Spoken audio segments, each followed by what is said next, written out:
Okay, two of you. Excellent. Steve, how you doing? Brilliant. Thought I was on my own there for a while.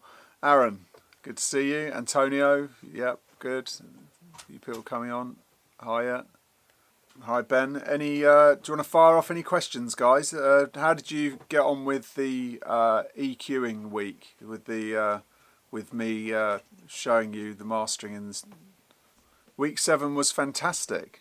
Excellent, Aaron. I'm pleased it worked. I had a nightmare trying to put it together, but yeah, I'm pleased it came out okay in the end. I will be adding to that week, as I keep saying, so that will become 20 or 30. Fingers crossed. I plan on doing that, so I'll keep adding, and hopefully, if you tell me how else you want me to do it, so that will help you out. That'd be brilliant. Was there anything on the course this week, Aaron, from week 7 that you thought you'd like to have seen, or anything you didn't understand too much? Steve, EQ section was great, but I was a little confused as it sounded like you go into plugins after the limiter. No. Doesn't the high gain hit the EQs and stuff too hard? Hi Val. No. Basically, I'm bringing the levels down and then gain staging up into the plugins, then I'm going to limiters, then I'm finished. That's it, really. So no, not everything kind of at the level where it's not going to be too loud and distort, really. How much gain reduction do I use on a clipper? I try and only use about half a dB to 1 dB max, because I find that the clipper's there just to bring level up and just trim the top off. I don't really want to like really crush it. I know some people that do, but personally I don't like anything to be crushing anything too much. I want to keep things open and just loud and gain stage through them. So that was so that's really what I do with the clipper. So the links will go up today for week 7. I've just exported them, so sorry for the delay, but I was really busy and I totally forgot. Aaron, I wanted to ask about the peak in the subs. What if the subs move around? Will some notes be too high in level? Yeah, but you can kind of, if you've got subs that are going, I mean, are you meaning, say, at like 20 hertz and then 30 and it's like moving around? Really, I'd just get a compressor and grab those. So if there is any peaks, it's just going to push into the compressor. So I'm kind of controlling those subs, which I always think is better to keep them under control in case there is any notes that are flying around. At least you can keep control of the movement yourself rather than it controlling itself. Hi, Jesse. Would be nice to see some examples that need a bit more work. Yeah, I only work on amazing stuff. Obviously not. Yeah, okay, I'll get some horrors in there. I'll see if I can pull out some shocking tracks and make the best of them. I mean, you know, you can only do as good as you've got, really. So it's the old turd polishing analogy. So I guess that'll be good, though, for you to see how far I can take something if it is sounding a little bit rubbish. So, okay, I'll add some more of those in. So I always use a clipper. Not always. I don't always use everything. Sometimes I don't need to use a clipper. Sometimes I'll use just the limiter.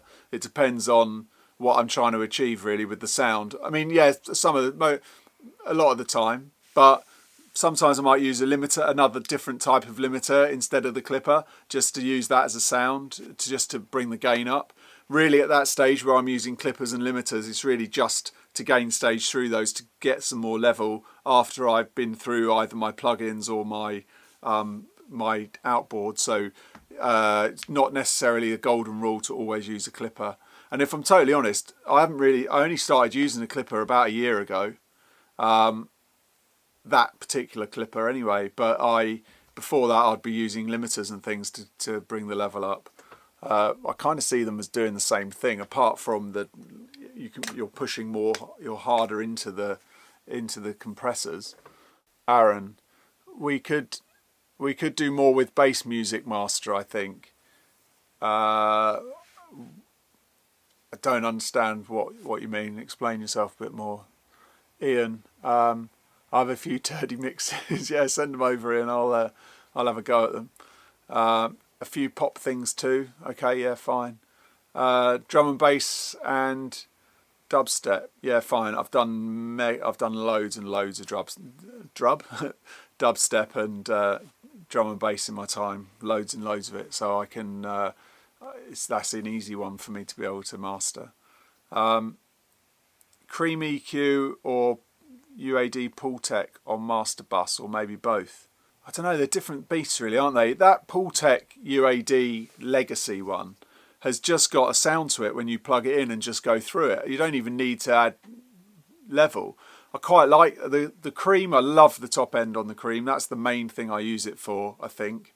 I use it for all of the stuff on it, obviously, but I like the top end on the Cream. It's really nice. I think it's better than the UAD Pultec top end, but I do like going through the Pultec. It's got a vibe, so I'll try it on stuff just to, what's it doing? Is it better or worse? Is it making it better or what? No, you know, so I'll take it out. But yeah, it's really listening and working out if that's the sound you want, really. I don't think there is a yes and a no for Pultec or Cream.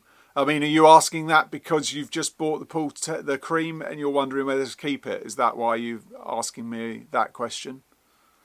Hi, Daniel. Good to have you here. Aaron, sorry, typing on the go.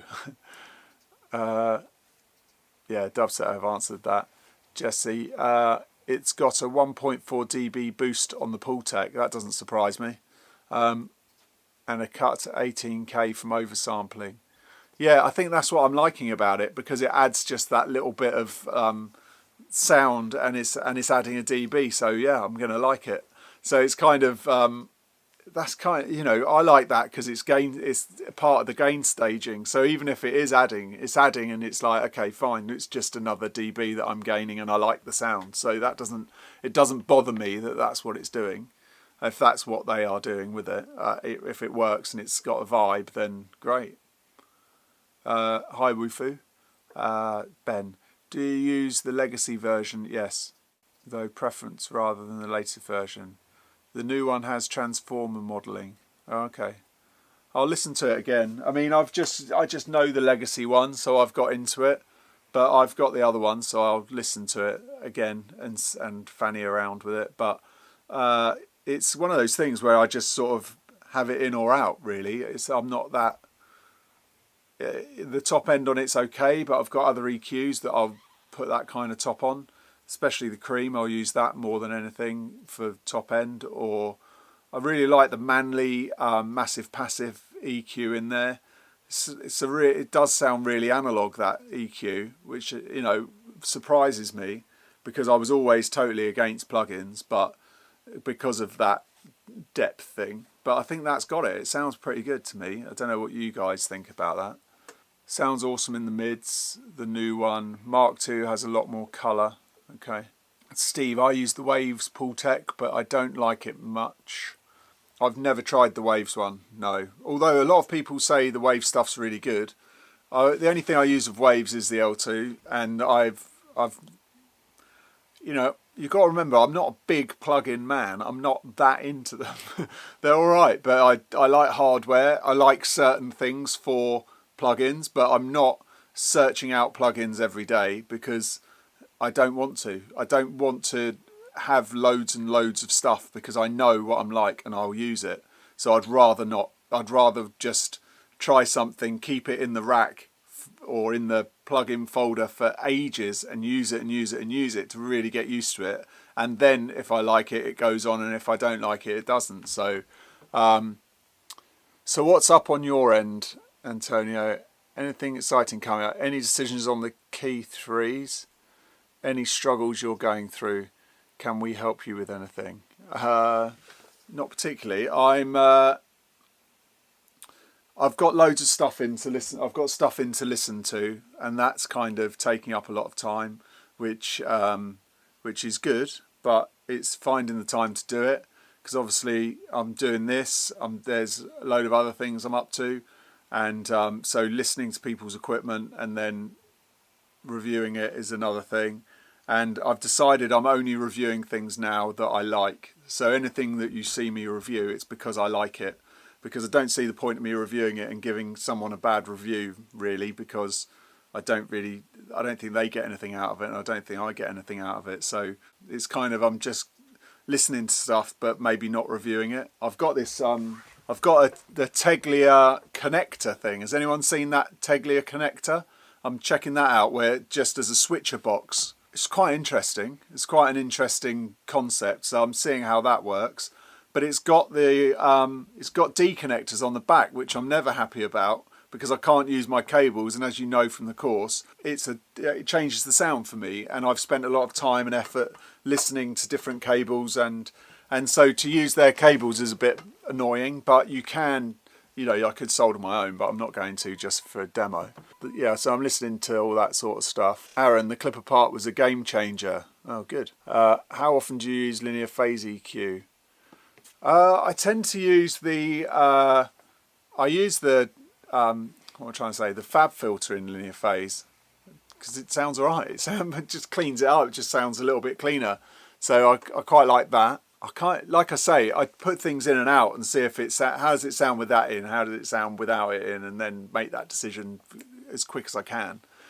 So I don't have a for the linear phase or whatever. I don't have I do it for this reason and then that's why I do it. I just EQ what I want to EQ and then try the different zero latency or whatever, see which one I like and see which one sounds more natural for the track that I'm working on. Thanks, Steve, for that. Saying thanks for doing what I'm doing. It's quite full on. I have hardware EQ that looks like the EQ section of the Brainworks. You don't seem to have a space for this. Should I bin this? I have a hardware EQ that looks like the EQ section of the Brainworks. You don't seem to have a space for this. Should I bin this? I'm struggling to think where I can incorporate this if I'm using your style. Ian, send it over. I'm happy to take any free EQs that come my way. You can, of course, you can incorporate it. If you've got a good D to A and A to D, so like a Lyra or a head or something, then where on the course at the moment, I haven't done any hybrid examples, but I will do. And I don't know whether you're up to week 7 yet, Ian, but in there I explain where you would then put your hybrid system.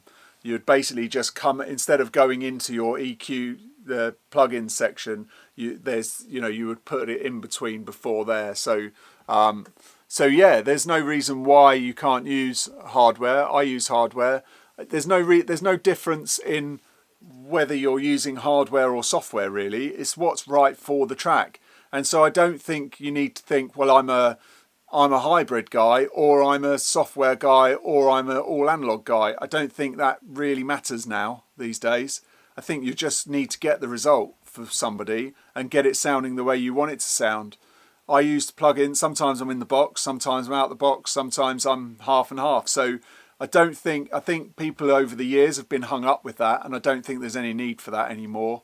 I think old school mastering guys are more hung up with it because they're worried that that's all they've got. They've just got all this hardware, and that's what makes them different from guys at home. But personally, I think this is what makes you different. I don't think that the equipment makes any difference.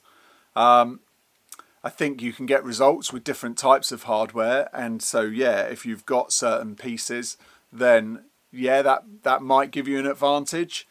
But I don't think the advantage is that great anymore, really. I think that I can get a great sound with plugins. I can get a great sound with hybrid or all analog.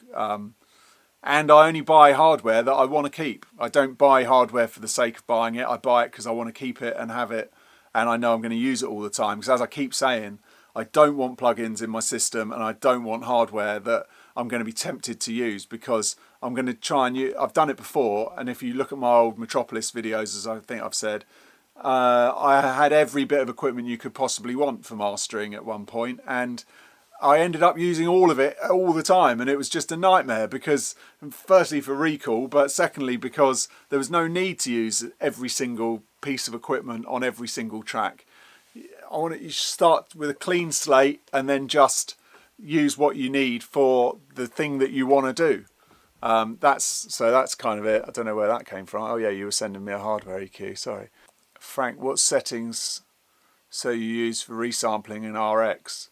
Week 8, I go through that briefly. How I do a bit of resampling and upsampling. I think I've done that previously as well. I can't remember, but settings are quite straightforward. I use their basic settings. I don't get into changing their settings.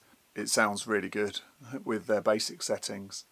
And the reason why I say that, just to back that up, is because not Ian Cooper, not Tim Young. Sorry, Tim. Tim Young from Metropolis is mega digital, full-on mastering engineer. Amazing ears, amazing talent. Old boy now, but has worked on everything. He's Mr. Digital, and he goes through every single minor setting on everything. And so I ended up, when I was at Metropolis, just right, what's Tim doing? I'll do that, because he spent so long researching and looking into this stuff, listening to it, that I just haven't got time in my life to do that, and he has. So great, Tim, brilliant. They're the settings I want. So all the settings that I'm showing you, that I'm kind of saying in a flippant way, is because I've looked at what Tim did and then just copied that and gone, okay, that'll do for me, because he's gone through Pyramix, Saracon, all these different sample rate converters, and he's found the things that he likes. So he likes Pyramix. I'm not buying a Pyramix, but the next one down that was his favourite was Isotope. So I've listened, it sounds good. I've A/B'd it against like Pro Tools and all those sort of things, and it's just head and shoulders above. So yeah, no major settings in there. Did I change something in my room? Desk place?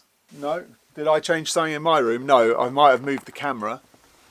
There's my desk at the moment, and speakers are normal. I've moved the speakers that were next to the focals and put the PSI traps back there, which are brilliant, by the way, if you get a chance to get any of those. Going back to the early weeks, any more tips on training your ears to get better? I can't remember whether I said it in the course. If I haven't, I'll add it in. But something that I was discussing with my assistant, because he's training, if you like. He's at college and he also listens to my nonsense most of the time. But we were talking about this, and he was saying that since he's been here and I use my ears and just use knobs, then that's a really great way to train your ears, because that's something that I take as a natural kind of thing, because I came from an analog background. I didn't have a screen where I could use my eyes and my ears to see what I was doing, which helps me now because my ears are good. But before that, just by using your ears and knowing, just listening, that 1 dB does that, and that half a dB does this, and the compressor, the way that works, and you're really using your ears rather than your eyes. A lot of people will look at meters all the time and look at waveforms and really like hone in on stuff and crush things in too much, where sometimes I'll be doing a setting and then I'll notice what that's done to the display and think, oh my God, if I'd seen that, I wouldn't have done that setting. So it's that's a good kind of thing when you're training your ears, to use knobs and just use your ears. And because there's also times where I'll put half a dB on and it's enough, but if I'd seen that in a plugin, I might have wanted to put 1-2 dB on, a lot more, because it doesn't seem it doesn't look like enough rather than hearing like enough. I think your eyes fool you. So I would say definitely try and use more knobs than looking at stuff. Just try and use your ears. Even close your eyes and use it if you can. So I hope that helps. Ian, the BX V2 V3 is kind of surgical and static, i.e. not dynamic.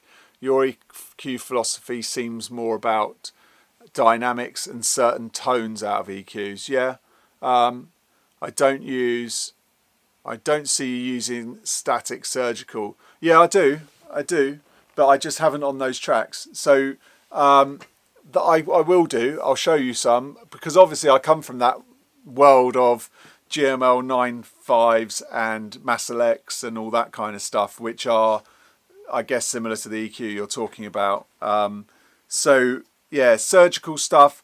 I think I've been getting more into dynamic EQ recently, more than I have previously, just because it's more versatile.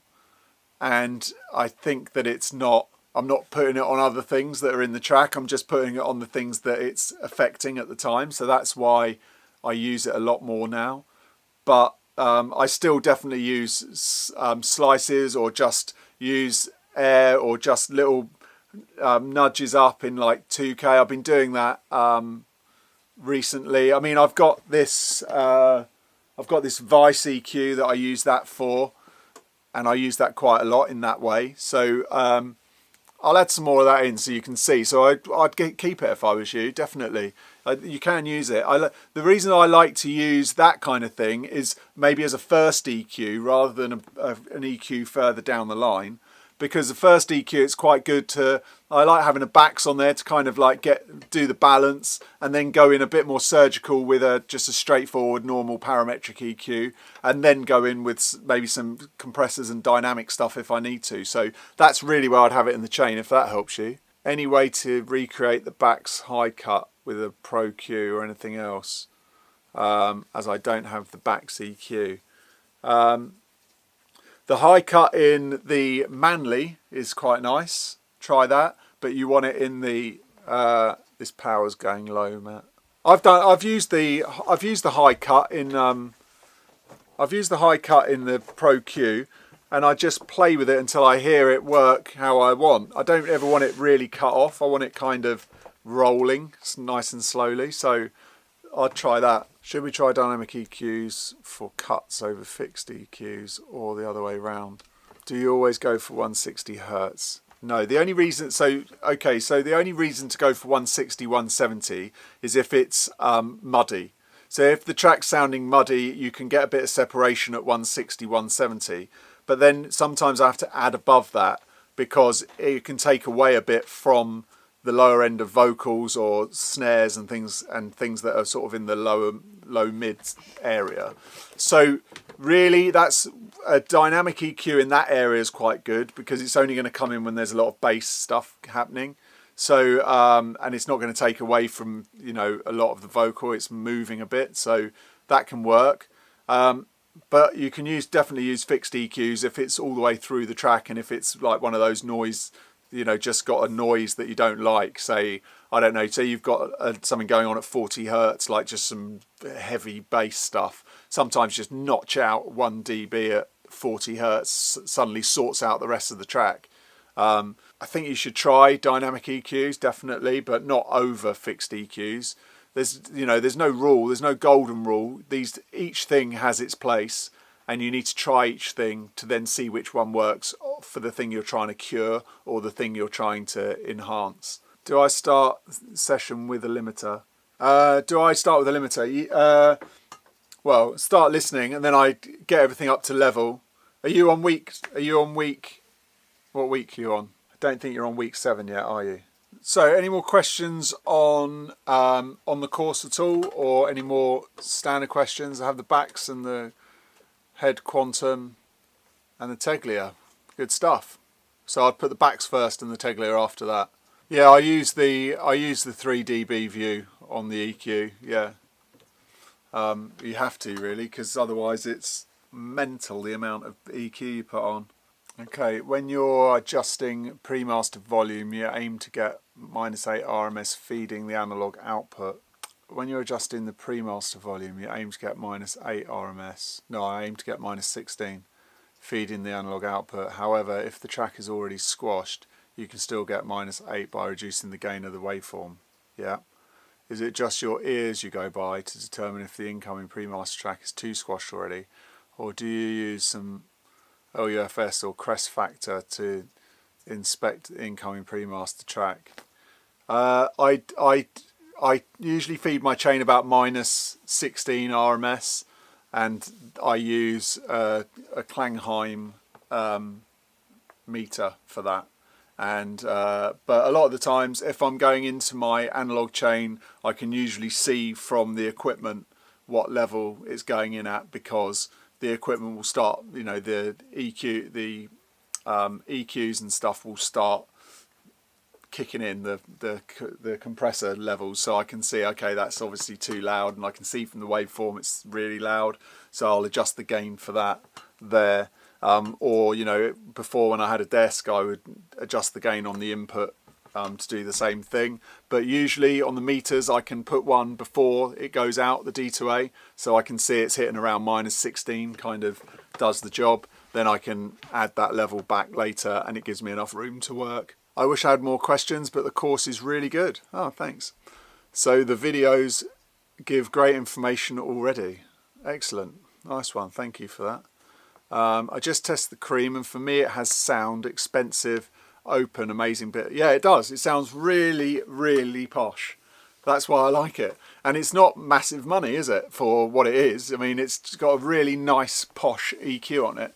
And I haven't had a bit of software that's sounded as posh or as nice for that kind of, you know, that kind of finished, open, really clean sound. It's really nice, really nice. I really like Teglia. That's why I got their connector box in, just to check it out and see if it works and see how it sounds as well, because that could be quite fun to have. I'm looking for a switcher box basically. So I know the Mass Select like the back of my hand. It's got loads of things on it I don't need. So I'm kind of thinking I want a passive switcher. So it's not passive, I don't think, the Teglia, but it might do something that's good, might have a sound. So would I use the cream over the Manley UAD? For top end, yes. For bottom end, probably not, but maybe. I like the Manley UAD, it's cool, isn't it? Is your cream using the EQ into the compression or vice versa? I think it sounds really good EQing into the compressor, but you can get it. It really depends. Again, it's really hard to say because it depends on the track. Sometimes when you have it, it sounds more open when you've got it obviously on the other side.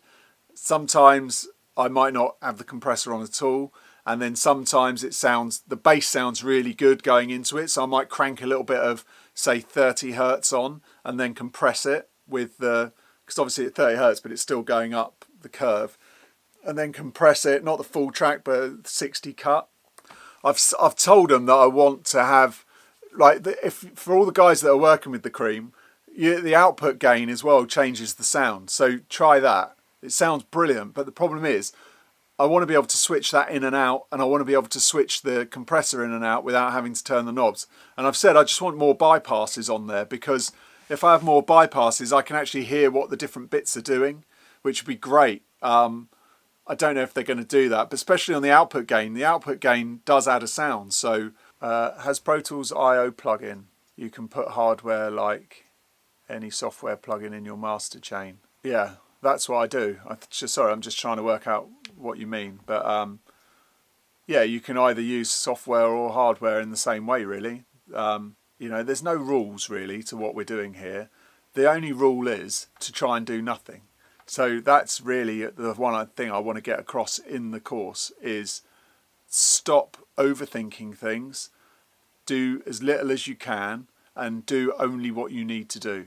So it's those kind of basic things that I think nobody understands about mastering, that you need to sit back, relax, and don't overthink it all, because it's so easy to overthink what you're doing. Because you're coming from a lot of people, anyway, I'm not saying you in particular, I don't know what your whole case histories, but people are coming from a place of having mixed it, recorded it, had loads of plugins going, really full on, a lot of track action, things going on. And it's like, that's why when you're then in the same time mastering it, it's just mental. So you need to take yourself away from it, as I say in the early part of the course, and you need to sit back and relax and get away from all of that, like twiddling and changing everything, because that's when it just gets too complicated, and then you start adding too much, and you just don't want to have too much going on, really. And that's why I try and keep my hardware minimal, and I try and keep my plugins minimal, and what I'm doing with them, I'm not there's no golden rule, but I know that I can do different things with one plugin, or I know all the different things I can do with hardware. I know with the Cream, I know the Cream inside out because I haven't used much else apart from it for a while, because I wanted to really know it, so I can get that sound straight away. The same way that I know my Neumann compressor, the same way that I know my Avalon. You know, it's like I want to know it. I know it's great. I know I'm going to use it all the time. So then that's why I drill into it, really. How long is the discount Teglia? They've actually told me today, because I'm going to open up the discount to my newsletter subscribers, so the Audio Anoraks newsletter that I've got, because I think they're quite happy for me to do it. So I said I'd open up to them, but what that means for you guys is that it's now going till the middle of March for that. So that deal's still going for quite a while. So you've probably got another month if you want to get on it. Did you find the noise setting in the ATR? I certainly did know about that. What monitors would you recommend for starting out? Do most of the stuff on good headphones and Sonar works, but starting out monitors for 1K-ish, most monitors you use are probably, suggestion for lower end monitors would be appreciated. I don't really... To get full range monitors, basically the more bass you want, the more cash you got to pay. That's how I've kind of seen how it works. I think that if you want some near fields for about 1,000, 1,500, then I don't know. I'm on my phone, but I would focal. I'd go for like focal twins, or the trios are really good. You get some bass. I don't know how much they are. I don't know. I'll have to come back to you with that one, because really I need to find some more. I'll do some videos on speakers that are around $1,000 or 1,500 and see which ones I can find which are the best for people, because I've had a few people ask me that. But you do need to try and get some more money or put them on some kind of deal or something. And then I would suggest getting the Neumanns over most things, because they're good value. I would look at the head. Type 30s I think they are, or Type 20s are good as well. I'd look at those. Focals, obviously, any of those. In fact, I wouldn't say any of those. The SM9s I don't like, but the rest of them are great. PSIs, if you can afford those, amazing speakers. Sorry, I'll try and find some more in cheaper bracket. Yeah, so really that's what I want you to do. I don't want you just to look at what I'm doing and then just totally copy it. What I'm trying to do is get you to look at certain plugins, understand how they sound, and then understand how you should approach plugins or how you should approach hardware, and then work out, okay, that's my sound, that's what I like and thing. But the way you're going to get your sound really is by just sticking to a few pieces and don't bring anything else in for ages. It's really hard to do, to be disciplined to not bring any more equipment in the room. I can't do it. I'm forever bringing stuff in, but that's to review. But just try and do that, and you'll develop your own sound. Whether that's the sound that you want, or whether that's just the sound you've got because of what the equipment you're using, it's still going to be a good sound, because you'll be able to get those bits of kit working well. So use the basics of what I've shown you, and you should be able to get a good sound. If you just use FabFilter plugins and you use them really well, you would get a good sound. I mean, you can take it obviously a bit further, but then that's just going to be little details as you go. So you've really got to get your own sound. You've just got to stick with it, really. Stick with things. I use Cubase, and I should downsample from 96 to 41 with some other software. The new one has very high quality ISRC. I personally, look, I've just said about Tim Young, what he does. I would try and use RX if I was you, for any sample rate conversion. And then, do a shootout, A/B it against Cubase. I've not, so I can't say whether Cubase is bad or good. But you can only shoot it out and see which one you prefer. Are there any mix engineers you really recommend? Spike Stent, MSM, who's a friend of mine. He's quite a young guy who's like really coming up now massively. He's really good. They sound a lot. I work with him a lot. Spike Stent I work with. Who else? Chenzo's good. Chenzo Townsend. Yeah, they're kind of the main guys that I'd say are really good. Spike's probably the best. The idea of the Ava's anti-speaker next to the subsection on your focal seems a little crazy. So the Ava has a radius of 1.5 meters in which it's meant to suck out bass, and it's 30 centimeters away from the focal meant to produce the bass. Isn't this then a small delay? Broadband cancellation kind of dangerous, or does it just work? Okay, so basically what's happening with those, what they do is where you've got a bass build up in the room is where you want to put them, because what they're going to do is they just take away that bass build up. They sound great when you put them in those spaces. I've got this to turn them on and off so I can hear what they're doing, and it's crazy the bass, the how much they clean the low end up. They're really good, really good. I mean, to have something the same, you would have to have like 10 foot of rock wall to be able to soak up the bass that they soak up. So having them next to the speakers, it's not the fact of having them next to the speakers, it's about having them in the corners where they're going to get rid of that bass build up. So I tried them in the back corners but there was more, literally exactly where you see I've got them there.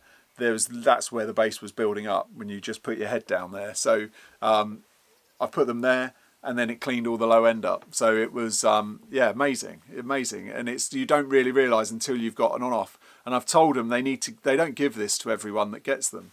This was like an extra to have the remote, but really they need to give this to everyone, because everyone that comes in, I can turn them on and off, and they're like, geez, suddenly the bass, you can just hear stuff in the bass that you couldn't hear previously because the room gets involved. No one's got a perfect room, have they? Unless you've spent, ridiculous amounts of money, and I certainly haven't. So I'm, using modern technology to get the best out of what I've got, and it works. And so if it works, it's staying, as far as I'm concerned. And it's great. Have I checked the new Prism Soft with check file up? No, I haven't. I couldn't see the Dropbox link for the files that were mastered in week 7. Yeah, sorry, Woofu. I've just uploaded those now, so I'll add those to week 7 now, so that you've got them. I forgot to, and then I forgot again. So I promised that I'd put them up, and I didn't. So I'll do that for you. What time are we on? Okay, I'm going to have to go, guys, if that's all right. Unless you've got any other quick questions that you need to have answers for. No? Okay. All right, well, let me know in Facebook if you've got any questions, and I'll answer them in there. And it's great having all the feedback and all the chat in there. It's brilliant. So you liked my video relationship with clients. Yeah, good credits to local artists and have a good studio, but I'm not in London.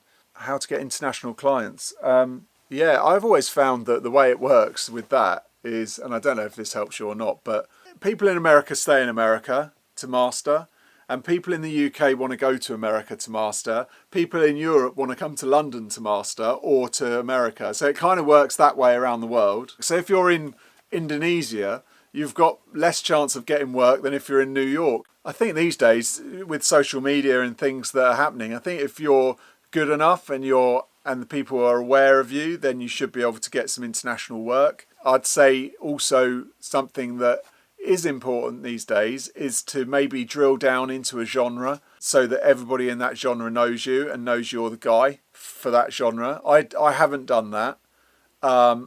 But that's because I started at a time where there wasn't as many mastering studios or as many people after mastering work. So I built my clients up a long time ago, and then that's just carried on. I